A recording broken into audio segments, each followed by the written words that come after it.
Buongiorno e come sempre ben ritrovati con ore 13, siamo in diretta, buon lunedì a tutti quanti e vi ricordo il numero telefonico per intervenire 049 4906 054, poi comunque lo leggete in sovraimpressione. E questo è un bel lunedì perché parliamo di qualcosa che riguarda tutti gli italiani, in particolar modo in questa settimana riguarderà soprattutto i veneti e anche i padovani. Parliamo di volontariato, parliamo di quale sia il valore che ha oggi e parleremo di Padova, capitale europea del volontariato 2020 per quest'anno. E allora ho il piacere di avere in studio con noi Nicolò Gennaro, esatto. Direttore del CSV di Padova, benvenuto, e salutiamo il Presidente, giusto che doveva essere qua, però insomma è stato impegnato, ma mi pare che la sostituzione sia più che soddisfacente, giusto? Lo capiremo alla fine.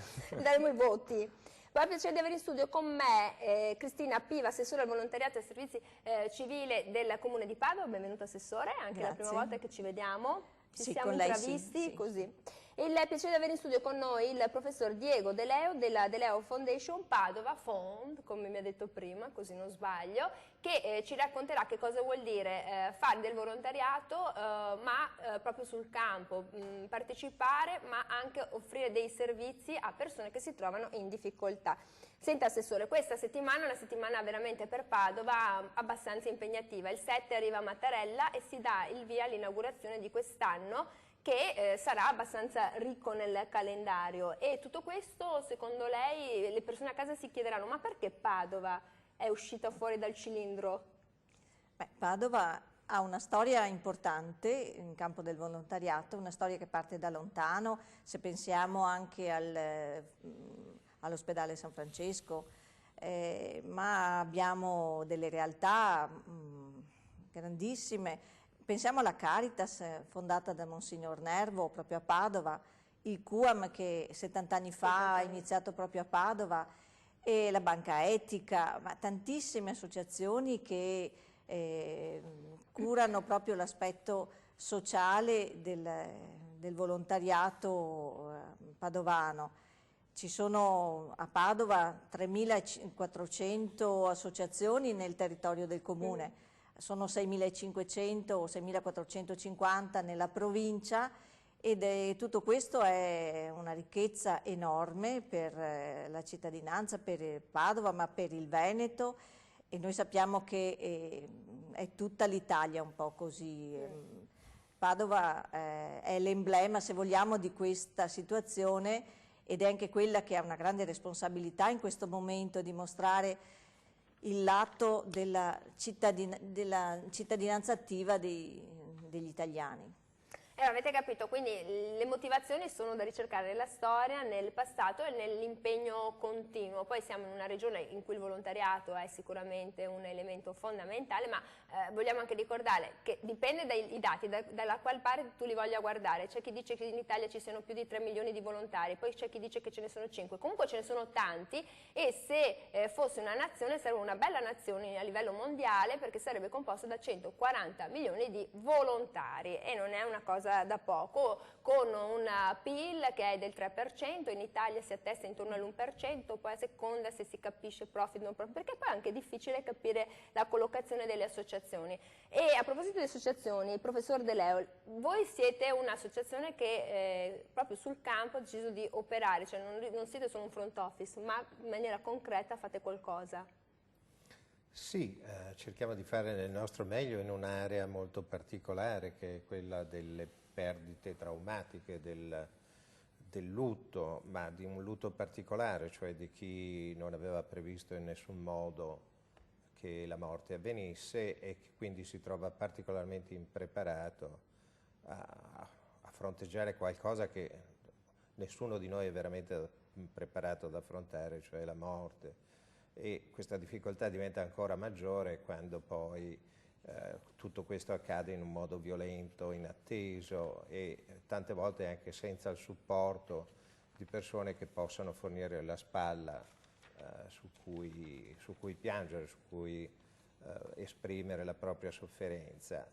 The Leo Fund nasce nel 2007, nasce purtroppo dopo una tragedia personale come spesso accade per charities, per associazioni di volontariato e consta di buon nucleo oggi di persone che non sono mai sufficienti però per fronteggiare le molte richieste che ci arrivano non solo dalla provincia e neanche dalla regione, ma da molte regioni d'Italia. Abbiamo una linea telefonica per tutta Italia, abbiamo un servizio di chat molto attivo, ma soprattutto abbiamo delle professioniste che si occupano di prestare assistenza nella sede di Padova, in Riviera Mugnai, a tutte le persone che si affaccino per esprimere la loro sofferenza. Quindi è una rete, scusi professore, di psicologhe che sì, coadiuvate da lei? Sì, sono diverse psicologhe che appunto si occupano sia di assistenza individuale che di coppia, che di famiglia. Abbiamo dei gruppi e dei gruppi di aiuto, di mutuo aiuto guidati da esperti con un'assistenza tecnica sempre presente. I gruppi sono 3 in questo momento, quindi abbiamo dei gruppi per chi ha subito un suicidio, per chi ha subito un incidente stradale o altro tipo di calamità o evento sfortunato, e abbiamo un magnifico laboratorio creativo. Ci sono le mamme di ragazzi e molti volontari che aiutano queste mamme a rimanere assieme, a ridurre il senso di isolamento, di gravissima solitudine che le persone si trovano a soffrire quando rimangono private così di un loro caro in modo traumatico. E questo laboratorio, forse per chi è di Padova, ha prodotti che si esprimono anche con questa arte del croquet, del tree knitting, cioè di rivestire per esempio degli alberi in modo simbolico. In questo periodo ce n'è uno proprio davanti alla sede dell'associazione, un grande albero tutto rivestito di magnifici colori fatti all'uncinetto, quindi moltissime non so signore, se stato il Prato della Valle, tutto sì, ricoperto, sì, perché ha avuto l'occasione. Esatto, e questa è un'opera che aggrega, che fa diventare dell'Eofund la casa, la seconda casa per queste persone che si possono trovare liberamente. E gratuitamente, ricordiamolo, perché poi le persone è gratis. Cioè è tutto sempre gratis, quindi il servizio diventa per noi sempre più impegnativo perché poi le persone continuano a frequentarci, quindi non sono solo purtroppo quelli che potremmo chiamare i nuovi utenti, ma sono anche, per fortuna, perché è una bellissima cosa, le persone che sono rimaste attaccate a noi, attaccate alla fondazione, quindi sono un numero sempre, una famiglia sempre più grande. Una condivisione sempre più grande. Sì, e questo è Questo vi fa onore perché alla fine, ripeto, come ha detto il professore, ci si trova magari da soli ad affrontare certe situazioni e non sai magari a chi rivolgerti, e trovare anche un ambiente come questo magari aiuta a superare, a sopportare questa perdita. 049 49 06 054 se volete intervenire. Cosa pensate voi del volontariato? Siete a casa? Vi piacerebbe farlo? No, siete diffidenti? Noi accettiamo qualunque tipo di intervento. Allora, direttore del CSV Padova, intanto cos'è il CSV Padova? Perché questo acronimo magari le persone dicono chissà cos'è. È un acronimo un po' misterioso per le persone che non frequentano l'associazionismo, però in realtà è proprio una sigla che le associazioni, le organizzazioni del volontariato e della promozione sociale e dell'associazionismo in generale della provincia di Padova hanno imparato a conoscere bene, perché il centro servizio volontariato, ecco la sigla CSV, il centro servizio volontariato è un ente previsto per legge che eroga una serie di servizi che vanno dall'assistenza alla consulenza, al supporto, sia per chi vuole costituire un'organizzazione, un'associazione, sia per chi già ha l'associazione e ha bisogno di un supporto per gestirla da un punto di vista amministrativo, fiscale, giuridico, eccetera, eccetera. Quindi è un centro che è proprio a supporto di tutti i tantissimi enti della nostra provincia. Diceva prima l'assessora Priva, appunto più di 6.400 organizzazioni nella nostra provincia. 6.466. Precisamente. Esatto. Diventa importante. Quindi appunto il nostro ente insomma è previsto dalla legge proprio per dare supporto a tutto questo vastissimo e ricchissimo mondo. Anche per far chiarezza, perché diciamoci la verità, molto spesso poi tra scandali e non, comunque le persone sono diventate un po' più diffidenti negli ultimi tempi. Sì, purtroppo abbiamo visto insomma negli ultimi anni questo è da una parte un'incapacità forse anche del nostro mondo di fare giustamente la selezione e riuscire ad isolare quelle che sono in realtà nei fatti, nei numeri, veramente pochissime mele marce, però appunto queste mele marce vanno indicate per tempo, isolate e in qualche modo insomma portate a essere definite per quello che sono. In realtà il volontariato è fatto nella stragrandissima maggioranza dei casi da persone che veramente nell'ottica del dono, della gratuità, del disinteresse si prodigano per gli altri, per la propria comunità, per il territorio, per le fragilità. Abbiamo sentito la De Leo Fund. È una realtà straordinaria che, grazie a quello che fa, dà un supporto e una risposta a dei bisogni nei quali nessun altro arriva. Quindi il volontariato serve a questo, serve proprio per accorgersi delle fragilità e riuscire a cercare di porvi rimedio. E allora io adesso devo andare in pubblicità, la cosa interessante, no? È questo senso di aggregazione per combattere non solo le situazioni negative ma anche la solitudine, perché poi siamo una società molto connessa ma molto isolata. 049 49 06 054, noi torniamo dopo la pubblicità.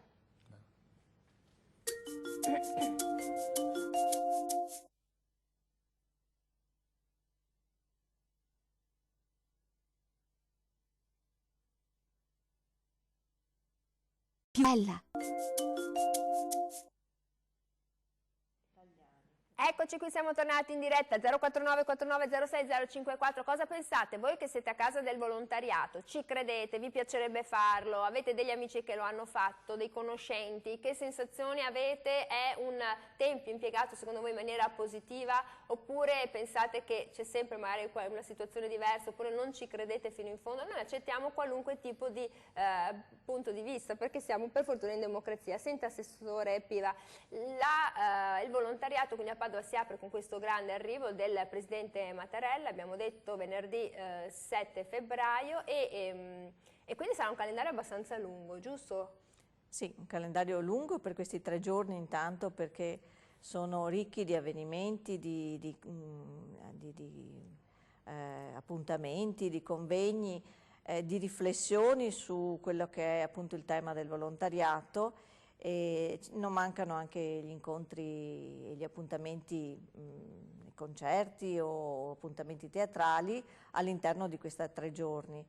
Poi però sarà una bella maratona. Sì, comunque lei a casa ha già avvisato che il 7, l'8 e il 9 surgelate perché io sono occupata, ha già detto questo? Ma lo sanno già da qualche tempo, ecco, quindi ho già messo insomma, dai giorni con tutti i piattini questo pronti. È un po' particolare, però è un bel impegno. E tra l'altro Padova è l'ente promotore, diciamo l'ente attuatore è appunto il CSV, per cui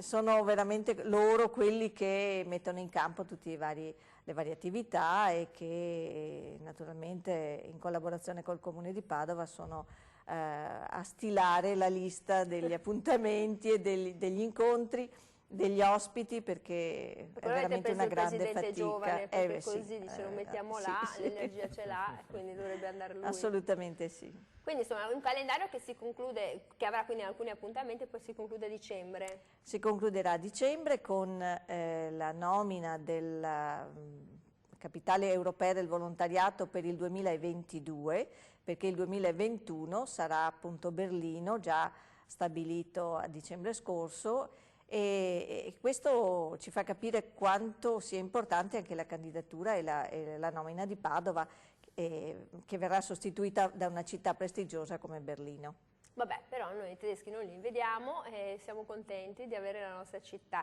E allora 049 49 06 054, insomma, se volete dire la vostra siamo a disposizione. Senta, professor De Leo, abbiamo visto che la maggior parte delle associazioni, se uno va a guardare i dati, sono associazioni dedicate alla cultura, allo sport e una parte un po' più piccola, diciamo un 30%, un 20% è dedicata al sociale. Forse questa fetta bisognerebbe ampliarla perché poi i bisogni di una società, no? Come anche abbiamo citato già venerdì, l'abbiamo citata, pensando a una città come Padova, che il 30% è composta da nuclei familiari singoli, l'emergenza, tra virgolette, sociale, la solitudine, la persona da sola in una società come questa sarà un'emergenza reale, indipendentemente dal fatto che una persona sia anziana o no, c'è un'emergenza di connessione e di coesione con la società attorno. Questa forse è una fetta da ampliare. intervenire? Il volontariato in realtà non solo è un'espressione altruistica, ma è anche una cura della persona. È una cura che io personalmente raccomando alle persone sole, cioè alle persone che devono trovare una dimensione che le faccia progredire nella vita, le faccia tornare a sentire utili, dia loro significato, le arricchisca spiritualmente, moralmente, insomma, dia quella forza vitale che è essenziale per condurre una vita in benessere e anche in assenza di malattie. Negli ultimi anni, assieme ad altri colleghi, per esempio il professor Trabucchi, mi sono molto dedicato allo studio della solitudine. Io vengo da una tradizione di studi che purtroppo riguardano manifestazioni molto tragiche come il suicidio e in questa prospettiva l'essere soli evidentemente è una determinante molto forte, perché le persone che decidono di togliersi la vita sentono di non poter avere più nessun tipo di aiuto, di essere completamente sole, di non avere speranze di un cambiamento e in ultima analisi di non attendersi l'aiuto o l'intervento di alcuno o di alcunché. Quindi una sensazione di profonda disconnessione dal tessuto sociale, di profonda solitudine. Il volontariato può essere una risposta a questo, una risposta molto forte, molto gratificante e a mio avviso migliore di molte altre ipotesi di miglioramento che si stanno formulando in questi ultimi anni per combattere la solitudine. Solitudine che non è solo una condizione dello spirito, ma è anche qualche cosa che purtroppo nuoce gravemente alla salute fisica. Che si vive di meno quando si è soli, Si vive vero? di meno, ci si ammala di più, si hanno malattie particolari, soprattutto si ha un declino cognitivo importante, un'associazione forte con la demenza, con le malattie cardiovascolari, quindi insomma un vivere molto male e un vivere meno. Quindi cercare di dare delle risposte, cercare di darle assieme. Il Comune di Padova sta già facendo delle attività, bisognerebbe amplificarle di molto, ma soprattutto bisognerebbe fare uno sforzo culturale tutti assieme affinché ci rendessimo conto che l'individualismo non paga e che la solidarietà è un valore Questo dobbiamo dirlo a fondamentale. Trump, professore, dobbiamo dirlo a Trump. Glielo Beh, diciamo, glielo facciamo arrivare come messaggio. Sì, non voglio dare un'accezione politica a quello No, che sto dicendo, una battuta, però chiaro. lo stare assieme, vivere assieme, condividere le convivialità. cose e soprattutto fare sforzi comuni assieme è fondamentale non solo per fare cose più importanti e più grandi, ma anche per il benessere individuale alla fine. Quindi avete capito, si vive di più, si vive meglio, si vanno a, insomma, non dico a eliminare, ma a limitare le malattie cardiovascolari. Secondo me il Comune di Padova dovrebbe istituire quello che una volta era il filò di quartiere, perché anche quello conta, no? La chiacchiera, la parola, non è una cosa da sottovalutare. Gennaro, senta, abbiamo capito quindi che il volontariato è un elemento fondante della nostra società, abbiamo sentito che sarebbe un importante produttore di PIL, che sarebbe addirittura una nazione di 140 milioni di individui, tipo la Nigeria, cioè non una nazione piccolina, però anche l'età è interessante, cioè ci si avvicina al volontariato tra i 40 e i 50 anni, c'è una fetta di giovani, però insomma i 45, i 50, c'è un'età forse in cui uno pensa, dice beh un bel pezzo di vita l'ho fatto, adesso mi guardo attorno e dedico magari anche la mia esperienza, il mio know-how, quello che so fare a qualcun altro. Cioè c'è un ripensamento intorno a quest'età qua. Voi lo riscontrate anche da voi, perché questa sarebbe la media, diciamo, nazionale e anche europea. Sì, noi vediamo insomma nell'ultimo report sul volontariato e la solidarietà che è stato prodotto dal Centro Servizio Volontariato proprio e presentato alla stampa giusto la settimana scorsa. Appunto abbiamo evidenziato con una ricerca qualitativa sul volontariato padovano, quindi parliamo della provincia di Padova come campione, un profilo tipico diciamo sia del volontario o della volontaria e quindi come è composta la base sociale, quanti sono i volontari, come sono divisi per sesso, per età e poi anche del consiglio direttivo e delle presidenze delle associazioni. Allora, partendo dalle ultime, vediamo che se dobbiamo fare un profilo di massima dei presidenti e dei componenti del consiglio direttivo, vediamo che normalmente sono più maschi e con un'età avanzata, sopra i 65 anni addirittura, con un buon livello di studio, però insomma questo è il profilo, mentre le donne e i giovani sono in minoranza rispetto a questa categoria. Se invece andiamo a vedere la composizione della base sociale e del volontariato, vediamo che la cosa si inverte un po'. Sono più le donne degli uomini e l'età media si abbassa. Questo anche perché naturalmente chi ha tempo da dedicare al volontariato, chi ha lo spazio, la passione, la volontà anche proprio di mettersi in gioco, mettersi a disposizione degli altri, della comunità.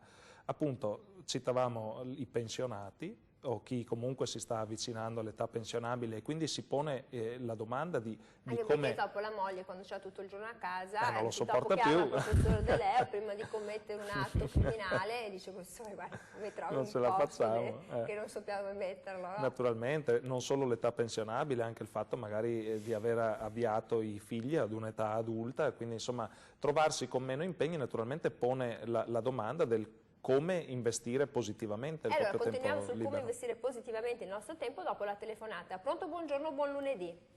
Pronto, buongiorno a tutti, Valerio da Limena. Senta, volevo fare un'osservazione. Sì, prego Valerio. Scusi, volevo fare un'osservazione. Mi sembra che l'aiuto che si dà a una persona sola cominci a funzionare quando la persona pensa che questo aiuto sia rivolto a lei personalmente, perché finché è un'associazione che si interessa per vari motivi, oppure uno psicoterapeuta che si porta a casa lo stipendio per fare questa cosa, non serve poco alla persona sola. Infatti molti si vergognano di andare a chiedere aiuto in questo senso e infatti non si spiega se no come mai e per diciamo sfogare la propria emotività usino dei sistemi, per esempio giocano a carte, bestemmiano, non si spiega come mai oppure il tifo per le squadre di calcio, addirittura si arrivano per avere un'identità e sfogare delle emozioni, preferiscono questi sistemi, proprio perché gli aiuti vengono percepiti come qualcosa di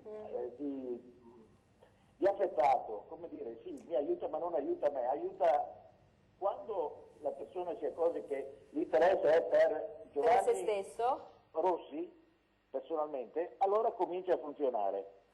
Ok. Secondo me, insomma. Allora, grazie Valerio per il suo punto di vista. Quindi ha parlato anche di una cosa interessante, quindi il pudore, la vergogna nell'avvicinarsi, nel chiedere aiuto, poi il fatto che la persona non capisca magari all'inizio se l'aiuto sia rivolto davvero a quella persona o se l'aiuto sia per l'associazione l'ente, quindi per te stesso. Insomma, ha messo in campo un bel po' di questioni che riguardano sicuramente il volontariato. Molto interessante anche il fatto un po' della vergogna, del non chiedere, questa è una cosa che riguarda molto il volontariato, magari nella parte diciamo attiva quando si va, ad esempio come nel caso dell'associazione del professor De Leo, a fare un lavoro nel sociale. Sì, qui sicuramente ci sono già due temi che sono molto evidenti nell'intervento del telespettatore. Signor Valerio, che non capisco, si chiamava Dallimena, però Valerio da Limena ha detto una cosa sostanzialmente condivisibile e molto interessante. Effettivamente le reti relazionali e i rapporti di fiducia e di inclusione partono esattamente dalla relazione con la persona e la persona intesa in quanto tale naturalmente, quindi non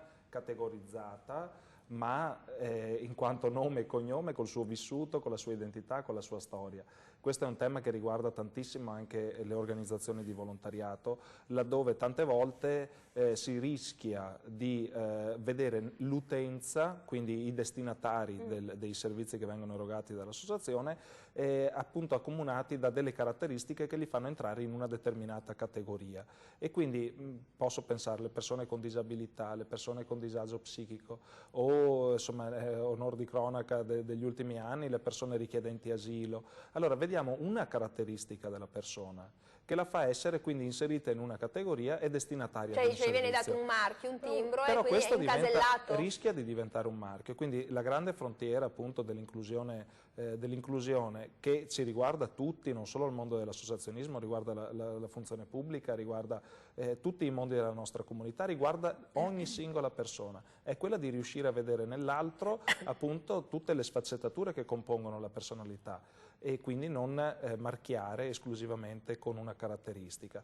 Per fare questo appunto anche all'interno delle organizzazioni c'è una prateria di lavoro, perché appunto anche le persone che hanno delle fragilità, come può essere appunto avere qualche disabilità o un disagio, appunto sono persone che stanno attraversando un periodo o che hanno una caratteristica che li definisce e li inserisce in una determinata categoria, ma in realtà sono naturalmente portatori di tantissime risorse, competenze e hanno molto da poter offrire oltre che da ricevere. Allora anche qui la sfida per le associazioni è naturalmente vedere in loro dei potenziali volontari, dei Come potenziali succede soci. poi nell'associazione, ad esempio, del professore De Leo, che ha detto nel tempo questa famiglia si è allargata perché tra le persone che c'erano prima e purtroppo le persone che stanno arrivando e aumenta. Poi penso sia molto importante da un punto di vista proprio personale il fatto che se uno prova un senso di vergogna ma trova come front office, come persona davanti a lui qualcuno che magari ha passato quel problema all'interno comunque di queste associazioni, probabilmente questa cosa è un plus, è un aiuto in più. 049 4906 054, noi torniamo dopo la pubblicità, chiamateci pure, noi vi ascoltiamo e sentiamo volentieri le vostre opinioni. A dopo.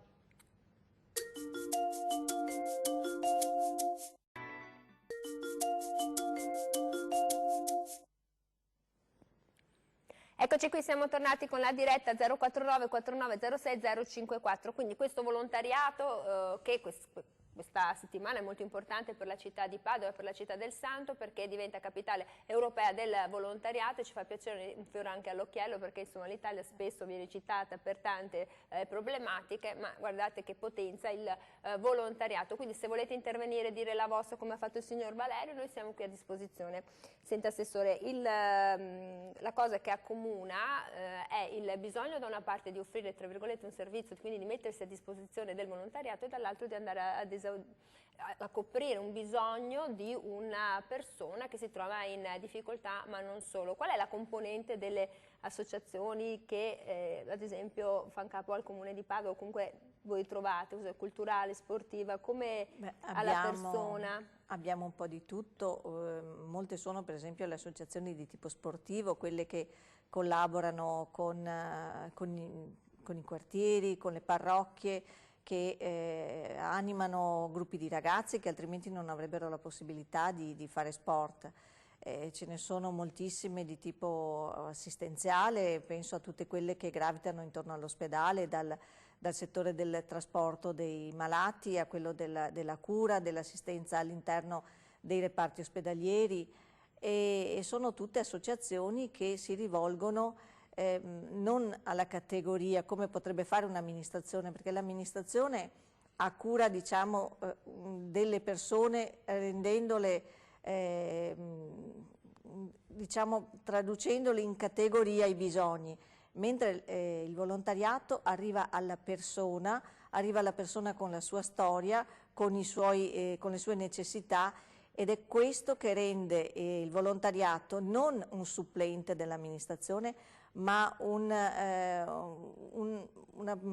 un'entità che lavora a fianco dell'amministrazione e che ha il suo spazio e il suo ruolo ben definito. Quindi diciamo voi accogliete il bisogno e poi l'associazione fa questo taglio sartoriale del bisogno, come se facesse un vestito su misura per quella persona, cioè va incontro a quel bisogno. Certo, ma c'è di più, perché il volontariato ha quella capacità di inventare, di creare delle sinergie che possono essere utili anche all'amministrazione, perché hanno la possibilità di muoversi con più capacità, con più fantasia, mettendo in campo delle forze che si possono integrare e possono anche mettere insieme il profit e il no profit per creare delle nuove potenzialità, delle nuove prospettive. Insomma, il terzo settore avete capito quanto può offrire e può creare anche posti di lavoro, perché questa è una cosa che magari le persone non pensano, ma ci sono quasi 800.000 persone impiegate in maniera fissa all'interno delle associazioni di volontariato, stipendiate. Questi sono dati che vengono forniti dal CNEL e dall'Istat, quindi non sono da poco come numeri. 049 49 06 054, noi siamo sempre qui a disposizione se volete raccontarci il vostro punto di vista. E fare del bene produce del bene, professor De Leo, e quindi abbiamo sentito quanto aiuta poi le persone anche a vivere meglio, a trovare anche un nuovo forse scopo, un nuovo obiettivo nella vita, anche in un'associazione come la sua, dove comunque si affrontano temi molto molto difficili. Sì, direi che ogni volta che si riesce a far sorridere una persona è una grande soddisfazione, qualche cosa che riempie la tua giornata e dà senso alla tua vita. Se riescono poi ad essere aiutate anche persone la cui sofferenza veramente è pericolosa, perché poi le grandi tragedie personali facilmente generano altre tragedie, quindi è molto difficile sopravvivere a lutti importanti, gravosi, soprattutto se accompagnati magari da sensi di colpa, da un senso di vuoto esistenziale molto pesante. Quindi quando non si vede un futuro, una possibilità di cambiamento, ogni vita diventa una vita a rischio. E quindi riuscire a rappresentare un ente di supporto, un momento di solidarietà ricevuta come tale, perché poi questa è una delle parti più difficili della nostra assistenza.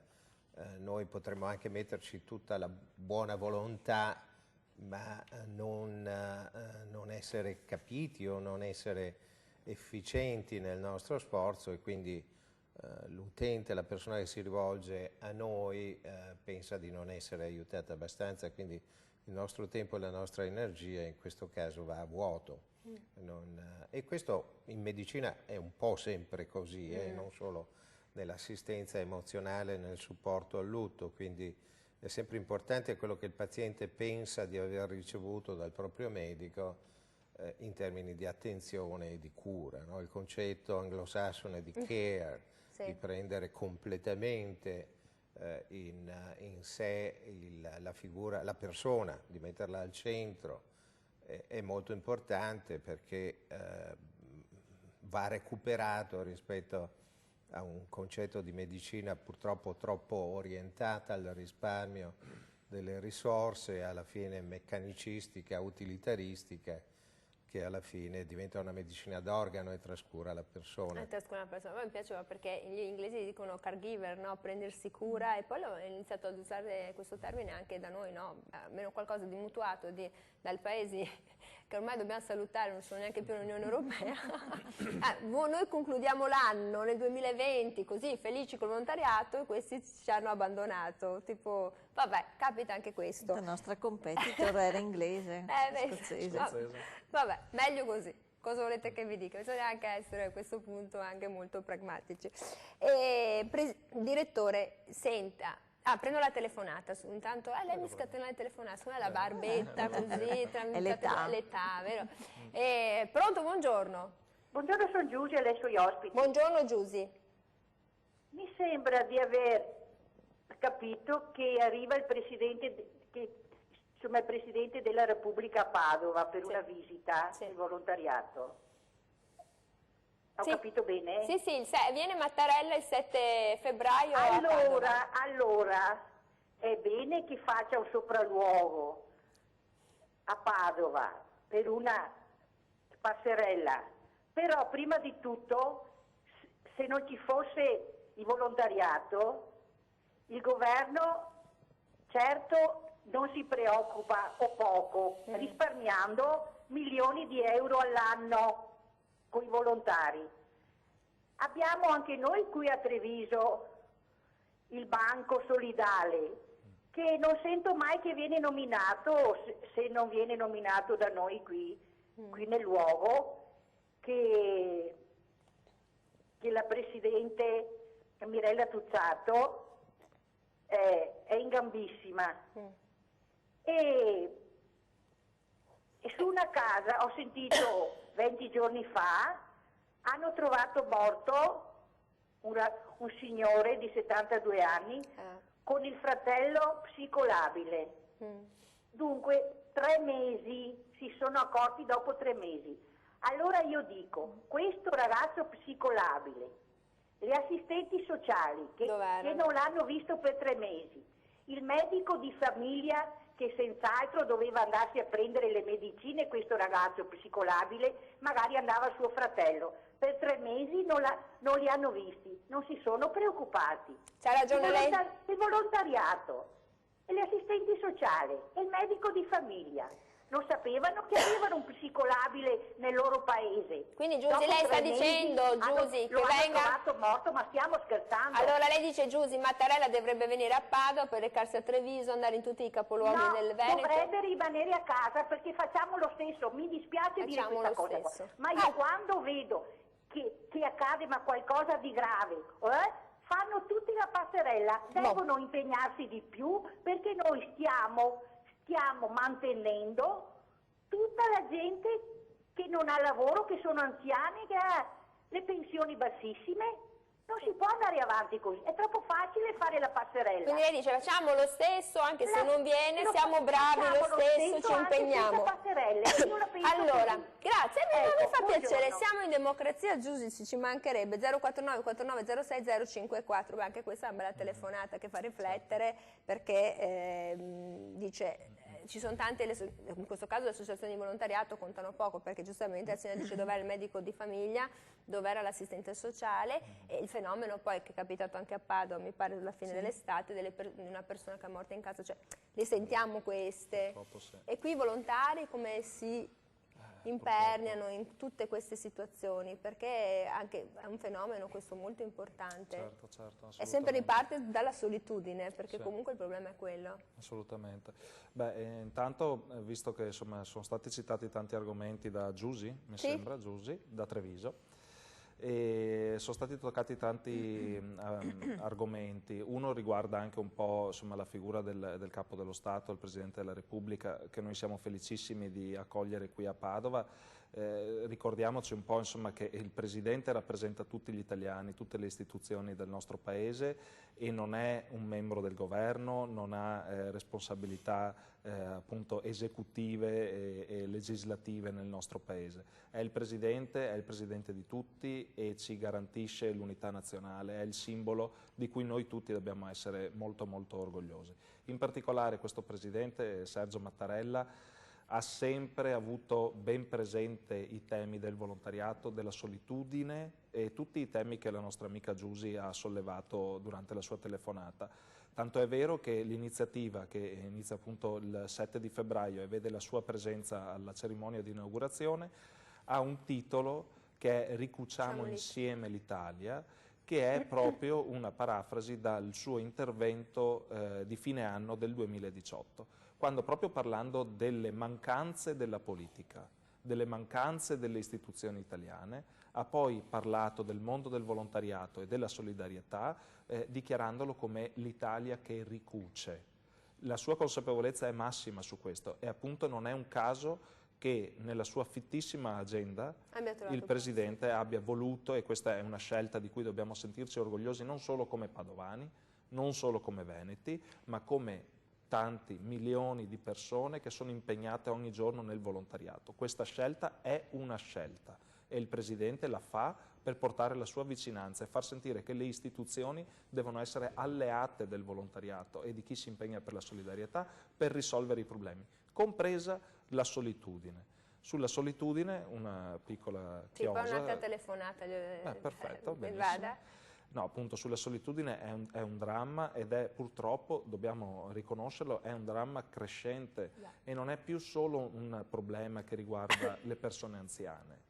Sta iniziando a diventare un tema anche per le giovani generazioni e dobbiamo riuscire ad affrontarlo questo tema. Allora io chiedo, prendiamo la telefonata, andiamo in pubblicità, poi prendiamo la telefonata 049 4906 054 e comunque mi sono segnata, ringrazio Mirella Tuzzato con questo banco alimentare che a Treviso si impegna, ma dovrei avere un elenco, fare l'appello per tutte le persone davvero che si impegnano tutti i giorni nel piccolo e nel grande. Noi torniamo dopo la pubblicità.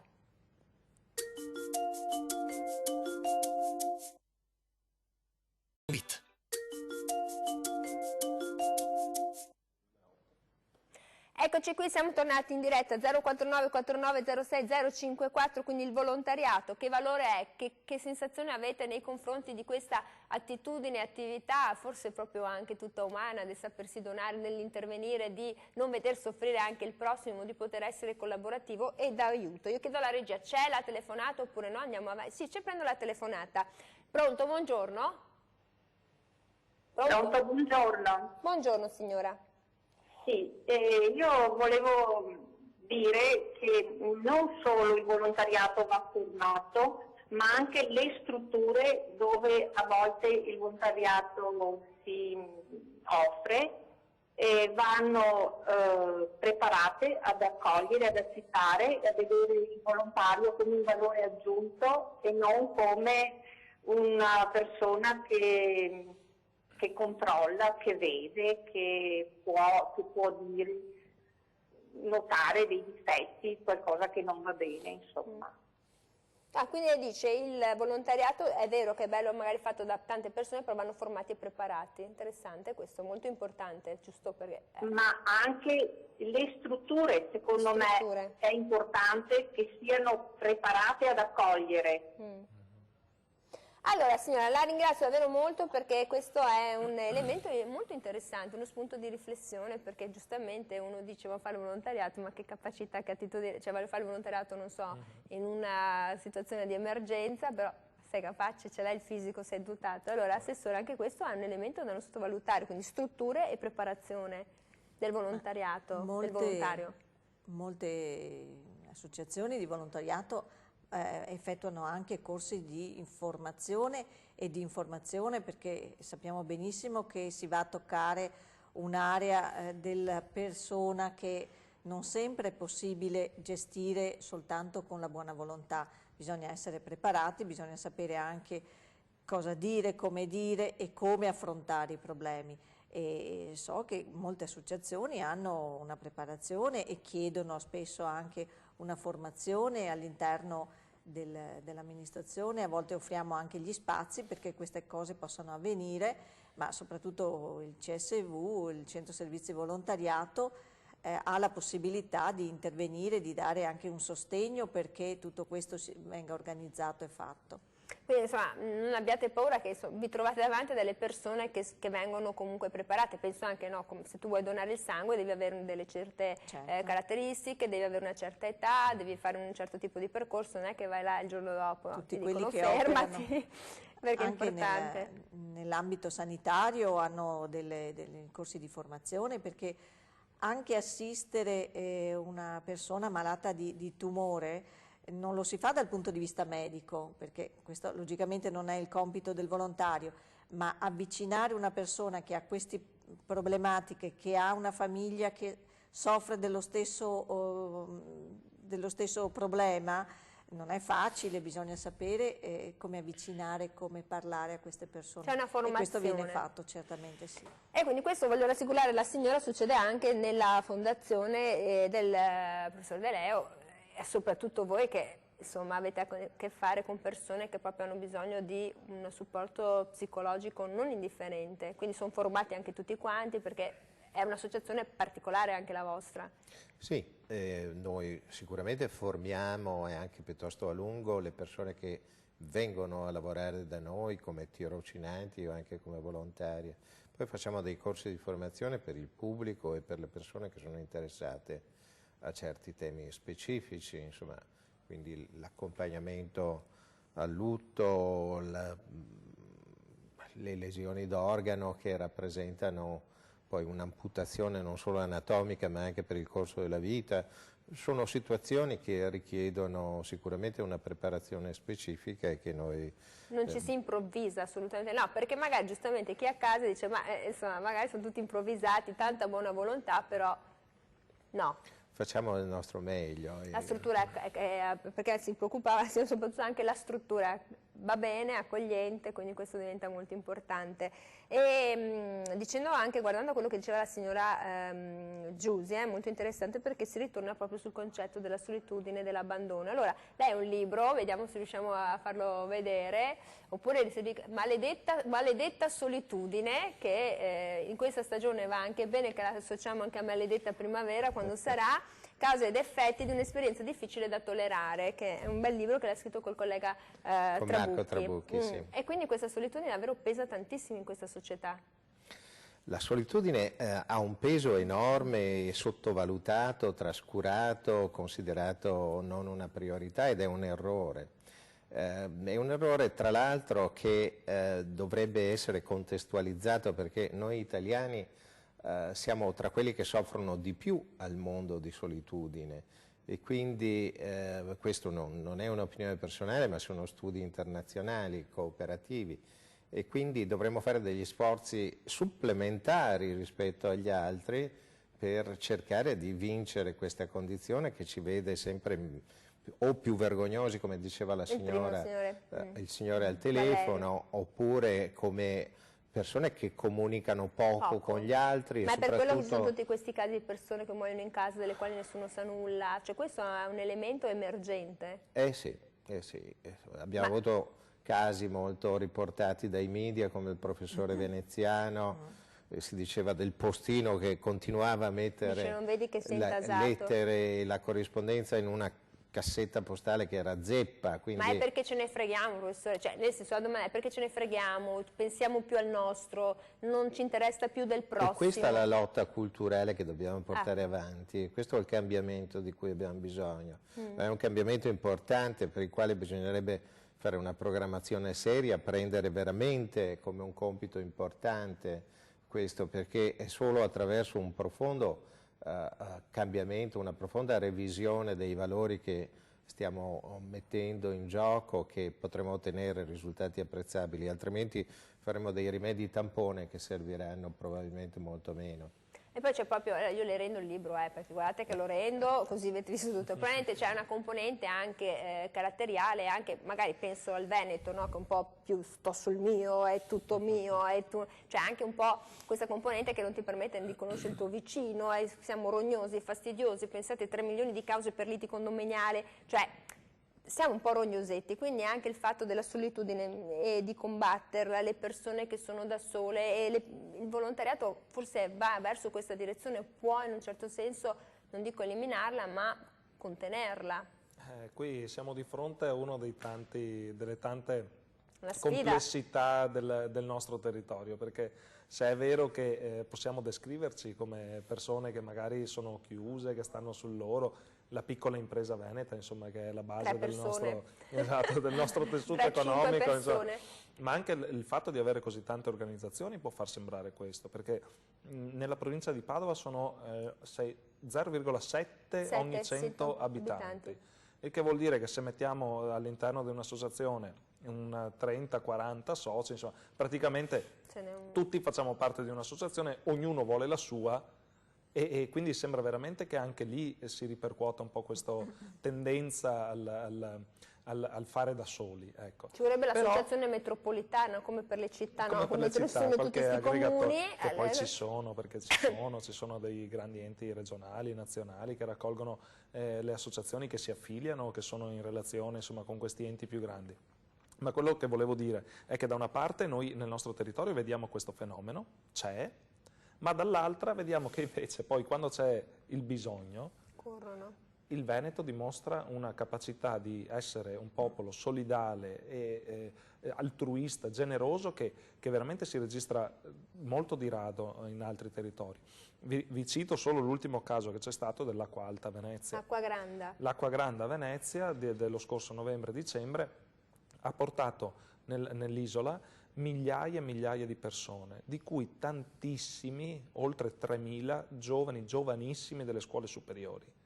che da tutto il Veneto hanno visto l'emergenza, hanno visto le notizie sui telegiornali, sui giornali, sui social network, si sono organizzati, si sono dati appuntamento, si scambiavano i messaggini per dire dove c'era bisogno di dare una mano e si trovavano e la davano. Questo tipo di risposte naturalmente fa ben sperare, perché è testimonianza che questa solidarietà, questo spirito di solidarietà e di dono che è nel nostro DNA storico non è stato perso.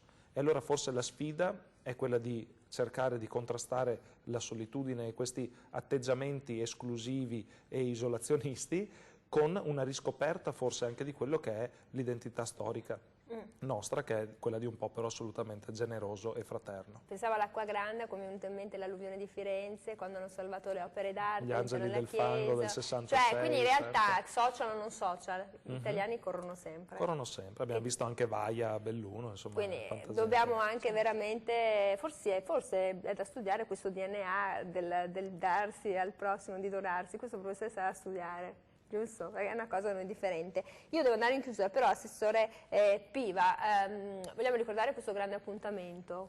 Quando è? Allora, il 7 di febbraio, venerdì, il Presidente Mattarella sarà in fiera assieme a una folla di associazioni, di rappresentanti dell'associazione e anche ragazzi delle scuole, e saremo in 4.000 in un padiglione alla fiera, quindi sarebbe ancora poco per accogliere tutti quelli che hanno fatto richiesta di poter assistere.